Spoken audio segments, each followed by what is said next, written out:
Ramazon oyida Umra safariga bormoqchimisiz? Sizga rad qilib bo'lmas taklifimiz bor. Birinchisi, komfort xizmatlarimizni o'z ichiga olgan haramga yaqin masofadagi Babal Muntazam mehmonxonasini siz uchun tayyorlab qo'yganmiz.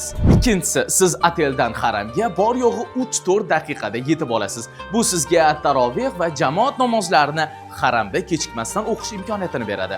Uchinchisi, namozlar oldidan ko'chalar berkitilinadi. Haramga kirish qiyinlashadi. Ba'zi mehmonxona avtobuslari tirbandlikda soatlab qolib ketadi. Hojilar tarovehga kechikishadi. Siz esa oteldan haramga tirbandlik, svetofor, aylama yo'llar yo'q bo'lgan, yengil mashinalar yurmaydigan tunnel orqali yetib borasiz. To'rtinchisi, eng asosiysi, saharlik va iftorlik dasturxonida Misr yoki arab taomlari emas, o'zbek oshpazlari tomonidan tayyorlangan o'zbek milliy taomlari bo'ladi. Beshinchisi, reyslarimiz Toshkentdan, Namangandan, Jidda va Madina shahriga bo'ladi. Qadr kechalariga va hayit namoziga to'g'ri keladigan reyslarimiz ham mavjud. Tanlash ixtiyori o'zingizdan. Qolaversa, shifokor xizmati, 5 litr zamzam suvi, ravzaga kirish imkoniyati 50 boshi va har bir guruh uchun alohida yo'l boshi xizmati ham mavjud. Bularning barchasi $1250 evaziga. Xizmatlarimiz haqida yetarlicha ma'lumotni olishni istasangiz, mana shu raqamlarga qo'ng'iroq qiling. Unutmang, Ramazondagi joylar soni cheklangan.